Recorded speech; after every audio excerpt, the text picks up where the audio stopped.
एक बार फिर चीन की पिटाई हुई है। एक बार फिर बॉर्डर पर चीनी सैनिकों को खदेड़ा गया है। शी जिनपिंग के सैनिकों को भारतीय सेना ने न केवल घुसपैठ से रोका बल्कि उन्हें सबक भी सिखाया।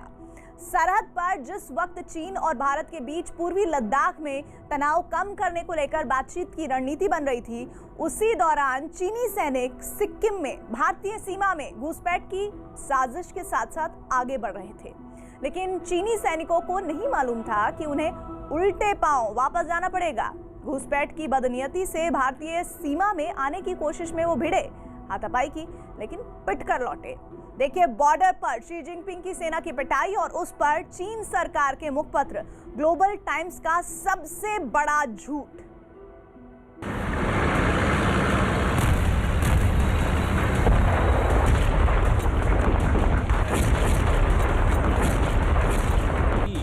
सोमवार को एक नया वीडियो सामने आया।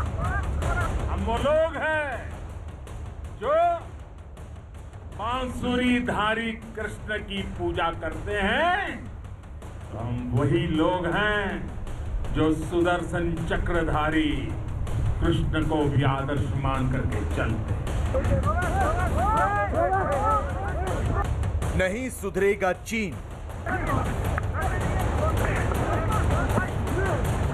एक तरफ बात, दूसरी तरफ आघात। 16 घंटे मैराथन मीटिंग। सिक्किम बॉर्डर पर साजिश।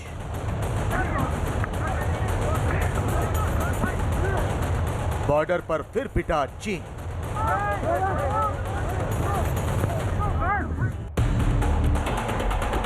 तय तो ये हुआ था कि पूर्वी लद्दाख के गलवान घाटी की घटना दोहराई न जाए। इसी मुद्दे पर 16 घंटे तक चीन की सेना के साथ कमांडर लेवल की बातचीत हुई। लेकिन चीन की चाल देखिए, एक तरफ बात के लिए बैठा, वहीं दूसरी ओर घुसपैठ की साजिश पर आगे बढ़ने की कोशिश करने लगी। भारतीय सेना ने जो जानकारी दी है उसके मुताबिक 20 जनवरी को चीनी सैनिकों के एक दस्ते ने सिक्किम के नाकुला इलाके में घुसपैठ करने की कोशिश की। ये कोशिश उन्होंने अलग अलग ग्रुप बनाकर की। भारतीय सैनिकों ने उन्हें रोका, जिसके जवाब में चीनी सैनिक हाथापाई करने लगे। और फिर न केवल भारतीय सैनिकों ने उनको रोका वहां दोबारा, बल्कि उन्हें वहां से खदेड़ा भी। चीन ने मई 2020 के बाद इस बार नॉर्थ सिक्किम के इसी इलाके में दूसरी बार घुसपैठ की कोशिश की। 20 जनवरी को नॉर्थ सिक्किम में चीन और भारत की सेना में झड़प हुई। नाकुला में दोनों देशों की सेनाएं आमने सामने आ गई। पेट्रोलिंग को लेकर चीनी सैनिक भारतीय सैनिकों से भिड़ने लगे। चीन की सेना भारतीय सीमा में घुसने की कोशिश कर रही थी। कुछ देर तक दोनों सेनाओं में भिड़ंत हुई। इसके बाद चीन के सैनिकों को वापस लौटना पड़ा। इस झड़प में चीन के 20 सैनिकों के घायल होने की खबर है। भारतीय सेना ने चीन के सैनिकों के साथ हुई इस भिड़ंत पर बयान जारी किया है। भारत चीन के बीच छोटी सी झड़प हुई। नाकुला में दोनों सेनाएं आमने सामने आ गई। मामले में सैन्य प्रोटोकॉल का पालन हुआ। लोकल कमांडर स्तर पर विवाद सुलझा लिया गया। चीनी सैनिकों की घुसपैठ को नाकाम करके भारत ने भले ही संयम का परिचय दिया और कमांडर स्तर पर बातचीत से विवाद भी सुलझा लिया, लेकिन लद्दाख से सिक्किम तक चीन की घुसपैठ की साजिशों का मकसद समझना जरूरी है। नाकुला नॉर्थ सिक्किम में करीब 5000 मीटर ऊंचाई पर बसा है। यह सेना के लिए बेहद संवेदनशील इलाका माना जाता है। यहाँ सर्दियों में चीन की ओर से घुसपैठ की कोशिश होती है, फिर गर्मियों में पेट्रोलिंग बढ़ाई जाती है।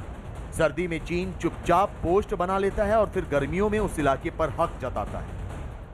हम वो लोग हैं जो बांसुरीधारी कृष्ण की पूजा करते हैं। तो हम वही लोग हैं जो सुदर्शन चक्रधारी कृष्ण को भी आदर्श मान करके चलते हैं। नाकुला में चीनी सैनिकों की ओर से घुसपैठ इस बात का पुख्ता सबूत है कि शी जिनपिंग भारत में अपनी विस्तारवादी साजिशों को अंजाम देना चाहते हैं। चाइना की सदा ही विस्तारवाद नीतियां रही हैं और ये जो सिक्किम का इलाका है, ये सिक्किम और चाइना का बॉर्डर है, ये एक वेल डिफाइंड बॉर्डर एरिया है। ये एलएसी का इलाका नहीं है। तो वहां पर चाइना की ऐसी हरकत एक अवश्य ही चिंता वाली बात है। इसके अलावा अगर हम इसको सामरिक रूप के ऊपर में स्ट्रैटेजिक पर्सपेक्टिव से देखें तो ये इलाका भारत के लिए बहुत महत्वपूर्ण इलाका है। ऊंचाई पर होने की वजह से नाकुला जितना संवेदनशील इलाका है, उतना ही चीन यहां घुसपैठ के लिए सक्रिय रहता है। सेना के सूत्रों के मुताबिक अक्सर यहां पेट्रोलिंग के दौरान चीन की सेना ग्रुप में आकर घुसपैठ की कोशिश करती है। भारतीय इलाके को अपनी सीमा बताकर पेट्रोलिंग के लिए भिड़ती है, लेकिन उसे हर बार खदेड़ दिया जाता है। हालांकि इस बार हुई भिड़ंत में चीन की सेना के कई सैनिक घायल भी हुए हैं, जिसे लेकर चीन के विदेश मंत्रालय ने अपनी सेना को शांति दूत बताते हुए पूरी घटना पर बयान दिया है। 具体情况，我没有信息可以向你提供。我想强调的是，中国边防部队一直致力于维护中印边境地区的和平与安宁。中方敦促印方与中方相向而行，不采取任何可能导致边境局势复杂化、扩大化的单方面行动。 चीन के विदेश मंत्रालय की चालाकी भरी सफाई के साथ साथ चीन की सरकार के मुखपत्र ग्लोबल टाइम्स ने अपने सैनिकों के घायल होने की खबर से इनकार किया है। वो दुनिया के सामने ये बात नहीं लाना चाहता कि उसके सैनिकों को एक बार फिर भारत के हाथों पिटकर अपनी सीमा में वापस लौटना पड़ा। इस मामले में राजनीति भी खूब हो रही है। राहुल गांधी ने ट्वीट करके चीन पर हमला करने के बजाय पीएम मोदी को घेरने की कोशिश की। इस पर शिवराज सिंह ने जवाब दिया। आज़ादी के बाद जिस तरह की नीतियां अपनाई गई, हिंदी चीनी भाई भाई के नारे लगा के देश के हजारों वर्ग किलोमीटर पे चीन ने कब्जा कर लिया, तब कौन थे प्रधानमंत्री और कौन की सरकार थी? देश को बांटने में अगर किसी का रोल है तो केवल कांग्रेस का। चीन की सेना के साथ कूटनीतिक रिश्ते और सैन्य मामलों पर पूरे विपक्ष को देश के साथ खड़ा होना चाहिए, क्योंकि जहां सेना और दुश्मन का मुकाबला करने की बात हो, वहां सारा देश एकजुट नजर आना चाहिए। बहरहाल चीन की ओर से सिक्किम में घुसपैठ की साजिश को भारत ने नाकाम कर दिया, तो दूसरी तरफ पूर्वी लद्दाख में जारी तनाव कम करने के लिए 16 घंटे की मैराथन मीटिंग चली। लेकिन चीन अपने अड़ियल रवैये की वजह से तनाव कम करने की दिशा में बढ़ता हुआ नजर नहीं आ रहा। भारत और चीन के बीच पूर्वी लद्दाख रीजन में 24 जनवरी से लेकर 25 जनवरी की रात 2:30 बजे तक बातचीत हुई। कोर कमांडर लेवल की 9वें दौर की बातचीत में भारत ने इस बात पर जोर दिया कि टकराव वाले इलाकों में डिसएंगेजमेंट और डी-एस्केलेशन की प्रक्रिया को आगे बढ़ाना चीन की जिम्मेदारी है। लेकिन चीन ने इस मामले में अब तक कोई सकारात्मक हल नहीं दिया है। पाकिस्तान और चाइना दोनों मिलके बॉर्डर के ऊपर टेंशन क्रिएट करते हैं ताकि भारत को बड़ी संख्या में अपनी सेना डिप्लॉय करना पड़े और उससे उसकी इकनॉमी पे असर पड़े। लेकिन भारत की जो इकनॉमी है वो भी काफ़ी स्ट्रॉन्ग है, उसके फंडामेंटल भी मजबूत है। हालांकि कोविड के चलते नुकसान ज़रूर हुआ है, लेकिन यह है कि जल्दी ही उम्मीद की जा रही है कि इकोनॉमिक रिकवरी भी पूरी तरीके से हो जाएगी। चीन के साथ बातचीत का दौर तो जारी रहेगा, लेकिन भारतीय सेना को सरहदों पर अब ज्यादा सतर्क रहना होगा, क्योंकि बातचीत की आड़ में चीन हमेशा से घुसपैठ की चाल चलता रहा है।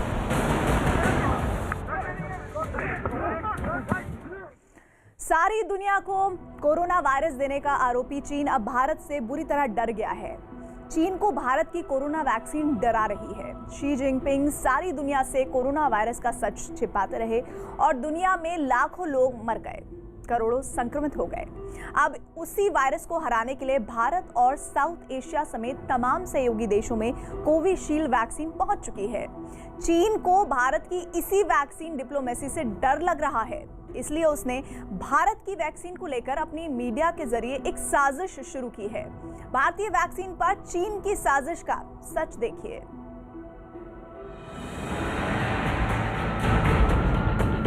चीन ने कोरोना से डराया,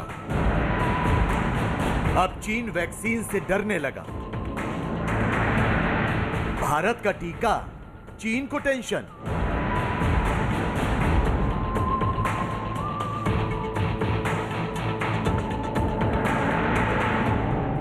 कोरोना से बेहाल दुनिया के सामने भारत की वैक्सीन बड़ी राहत लेकर आई, लेकिन वायरस बनाने का दाग अपने दामन पर लेकर लगातार झूठ बोलने वाले चीन को अब भारत की वैक्सीन से भी ऐतराज है। चीन ने कोरोना वायरस फैलाकर दुनिया को सकते में डाल दिया तो दूसरी तरफ भारत ने वैक्सीन का निर्माण करके चीन को बड़ा झटका दिया। भारत अपने वैक्सीन डिप्लोमेसी के जरिए दक्षिण एशिया के देशों में सकारात्मक तौर पर दबदबा बढ़ा रहा है और दोस्तों को वैक्सीन देकर लोगों की जान बचा रहा है, लेकिन चीन की अपनी मीडिया भारतीय वैक्सीन के खिलाफ दुष्प्रचार कर रही है।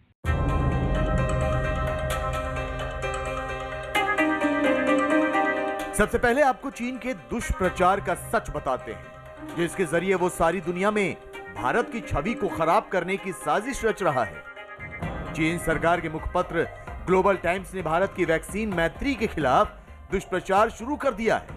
अखबार ने लिखा है, सीरम इंस्टीट्यूट में आग लगने की घटना के बाद भारत के वैक्सीन मैन्युफैक्चरिंग क्षमता सवालों में है। चीन में रहने वाले भारतीय चीनी वैक्सीन चाहते हैं। सीरम ने कोविशील्ड पर ब्रिजिंग स्टडी पूरी नहीं की। अब आपको बताते हैं कि चीन के सरकारी अखबार ने भारत की वैक्सीन पर सवाल क्यों उठाए। दरअसल सीरम इंस्टीट्यूट में 21 जनवरी को आग लग गई थी। उस हादसे को चीन ने वैक्सीन से जोड़ दिया और इसी आधार पर दुष्प्रचार के रूप में इस्तेमाल कर रहा है, जबकि हकीकत कुछ और है। दरअसल भारत ने वैक्सीन मैत्री के तहत एशिया समेत कई सहयोगी देशों की मदद के लिए वैक्सीन डिप्लोमेसी शुरू की। चीन की एक समस्या ये हो गई कि वो सोच रहे थे कि जो हमने बीमारी दी है उसकी दवा भी हम ही देंगे। तो अब उन्हें लगा कि भारत की जो वैक्सीन है या भारत की जो वैक्सीन डिप्लोमेसी जिसको आजकल बोलते हैं वो ज़्यादा सक्सेसफुल हो रही है उनकी वोल्ड वॉरियर डिप्लोमेसी के कंपैरिजन में। तो उन्होंने कहा कि इस वैक्सीन के बारे में कुछ ना कुछ बात करें। अब देखिए नेपाल ने, जिसके साथ वो बड़ी घनिष्ठ संबंध बनाने की कोशिश कर रहे थे, उन्होंने अब तक चाइनीज़ वैक्सीन को क्लियरेंस नहीं दी है, लेकिन भारत ने, जैसे उनके फॉरेन मिनिस्टर यहाँ आए थे, उन्होंने रिक्वेस्ट की और भारत ने तुरंत वहाँ पर ये वैक्सीन पहुँचा दी है। तो हमारे सभी नेबर्स को वैक्सीन पहुँच चुकी है। ये भारत का नेबरहुड फर्स्ट पॉलिसी की बात है। भारत की वैक्सीन मैत्री रणनीति की वजह से चीन काफी तनाव में है, क्योंकि वो दक्षिण एशिया समेत दुनिया की नजरों में वायरस फैलाने वाले देश के रूप में कुख्यात है, जबकि भारत वायरस से बचाने वाले देश के रूप में मददगार बनकर सामने आया है। भारत में युद्ध स्तर पर टीकाकरण जारी है। इसके अलावा भारत पड़ोसी देशों की भी मदद कर रहा है। भारत ने अपने 10 पड़ोसी देशों को वैक्सीन देने की रणनीति बनाई है। अब तक भूटान, बांग्लादेश और नेपाल को वैक्सीन दी है। मालदीव, म्यांमार और ब्राजील को भी वैक्सीन दी है। 27 जनवरी को श्रीलंका को 5 लाख डोज मिलेंगी। वैक्सीन को लेकर भारत नेबरहुड फर्स्ट पॉलिसी अपना रहा है, जबकि चीन की वैक्सीन पर किसी को भरोसा नहीं है। इसीलिए चीन भारत की वैक्सीन मैत्री से बौखलाया हुआ है। अपनी वैक्सीन बना ली है, तब भी भारत की तरफ दुनिया आशा और उम्मीद की नजरों से देख रही है। हमारा टीकाकरण अभियान जैसे जैसे आगे बढ़ेगा, दुनिया के अनेक देशों को हमारे अनुभव का लाभ मिलेगा। भारत की वैक्सीन हमारी उत्पादन क्षमता पूरी मानवता के हित में काम आए, ये हमारी प्रतिबद्धता है। मोदी सरकार ने मेक इन इंडिया और वोकल फॉर लोकल का जो मंत्र दिया था, वो कोरोना वैक्सीन के मामले में भारत की छवि को बेहतर बनाने और कूटनीतिक रिश्तों का नया इतिहास बनाने में मददगार साबित हो रहा है। वैक्सीन डिप्लोमेसी के जरिए भारत ने कोरोना से बचने की चुनौती में चीन को बहुत पीछे छोड़ दिया है। भारत ने कोरोना महामारी के बीच वैक्सीन मैत्री अभियान चलाकर चीन को दक्षिण एशिया में बैकफुट पर धकेल दिया है। चीन को इस बात ने और परेशान कर दिया है कि भारत सरकार कई देशों में कोरोना वैक्सीन के क्लिनिकल ट्रायल में भी मदद कर रही है। यानी एक तरफ वैक्सीन का तोहफा और दूसरी तरफ वैक्सीन बनाने में सहयोग करके अपने पड़ोसी देशों का सबसे बड़ा दोस्त बनकर उभरा है हिंदुस्तान। भारत सभी अपने जो पड़ोसी देश हैं उनको ये सप्लाई कर रहा है। सबसे पहले बांग्लादेश में 2 मिलियन 20 लाख गए, नेपाल में 10 लाख गए, फिर भूटान में, मॉरिशस में, मालदीव्स में, सेशल्स में, यहाँ सब जगह जा रहे हैं। 27 तारीख को परसों 500,000 5 लाख श्रीलंका में भी जाएंगे। अफगानिस्तान के पास भी जैसे उनके अप्रूवल्स पूरे हो जाते हैं तो वहाँ पर वो जाएंगे। और हमारे पास बहुत देशों की ऐसी लिस्ट है जो कि हमसे कमर्शियली उसको खरीदना चाहते हैं। चीन की परेशानी की एक और बड़ी वजह है, चीन से तकरार के मोर्चे पर अफगानिस्तान हमेशा से भारत के प्रति सकारात्मक रुख रखता है। अब वैक्सीन डिप्लोमेसी में अफगानिस्तान की बारी है।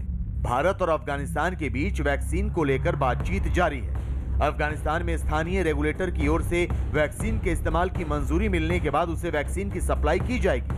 भारत ने अफगानिस्तान को भरोसा दिलाया है कि वो उसकी प्राथमिकता लिस्ट में सबसे ऊपर है। हिंदुस्तान कोरोना वैक्सीन का हब बन के उभरा है और कई देशों ने भारतीय वैक्सीन में दिलचस्पी दिखाई है। मोदी सरकार ने भी वादा किया कि भारत अपने सहयोगी देशों को चरणबद्ध तरीके से टीके उपलब्ध कराएगा। यही बात चीन को परेशान कर रही है, क्योंकि भारत वैक्सीन के दम पर ब्राजील, म्यांमार और सऊदी अरब तक अपने कूटनीतिक रिश्ते मजबूत कर रहा है और चीन इसे अपने कूटनीतिक हार के तौर पे देख रहा है। पड़ोसी देशों को कर्ज देकर वहां कब्जा करने की शी जिनपिंग की नीतियों पर भारत की वैक्सीन डिप्लोमेसी भारी पड़ रही है। चीन को इस मामले में सबसे बड़ा झटका नेपाल ने दिया है। नेपाल को भारत सरकार ने सीरम इंस्टीट्यूट की कोविशील्ड वैक्सीन भिजवाई है, जबकि नेपाल ने चीन की बनी वैक्सीन को ठुकरा दिया है। चीन ने बहुत कम देशों को वैक्सीन ऑफर की। चीन जहां कब्जा चाहता है वहीं वैक्सीन दे रहा है, जबकि नेपाल ने चीन की बनी वैक्सीन को मंजूरी नहीं दी। वहीं मालदीव सरकार भी चीन की वैक्सीन लेने पर मौन है। इसके अलावा कंबोडिया से चीन के करीबी रिश्ते हैं, जबकि कंबोडिया को भारत से ही वैक्सीन चाहिए। उधर टीके पर बांग्लादेश और चीन में अनबन है, यानी साउथ एशिया में चीन की वैक्सीन की मांग कम है। चीनी वैक्सीन ना तो वहां पर उसका जो अभिन्न मित्र है कंबोडिया है वो ले रहा है, ना ब्राजील में। ब्राजील कहता है जो हम बिल्कुल उससे भी खुश नहीं है, क्योंकि 50.4% उसकी एफिकेसी है। और भारत की जो वैक्सीन है एस्ट्राजेनेका और बायोटेक, उनकी एफिकेसी कहाँ पर, एक तो सेफ्टी बहुत है और एफिकेसी करीब 90% से ऊपर है। बांग्लादेश ने भी लेने से मना कर दिया चीनी वैक्सीन, क्योंकि वो उनसे पैसा मांग रहे थे, जो आप पैसा हमें दीजिए तभी ये वहां पर हम ट्रायल्स करेंगे। कोरोना महामारी के दौर में चीन शुरू से ही सारी दुनिया के निशाने पर रहा। वुहान लैब में कोरोना वायरस बनाने के आरोप को लेकर वो अब तक मुक्त नहीं हो पाया है। इस बीच WHO की एक टीम वुहान की वायरस लैब में भेजी गई, जो इस बात का पता लगाएगी कि क्या सबसे पहले कोरोना वायरस ने इसी लैब के वैज्ञानिकों को संक्रमित किया था। दरअसल चीन शुरू से ही सारी दुनिया को कोरोना वायरस पर भ्रमित करता रहा है। इसके अलावा वैक्सीन बनाने के मामले में भी उसने सबसे पहले यह दावा किया था कि उसकी 2 वैक्सीन बहुत कारगर है। लेकिन कोरोना काल में चीन बेनकाब हो चुका है। वायरस से लेकर वैक्सीन तक हर मोर्चे पर वो झूठा साबित हो चुका है। इसलिए भारत की वैक्सीन पर सवाल उठाने से पहले चीन को अपनी वायरस लैब में झांक कर जरूर देख लेना चाहिए कि उसने दुनिया को क्या दिया और भारत ने क्या दिया।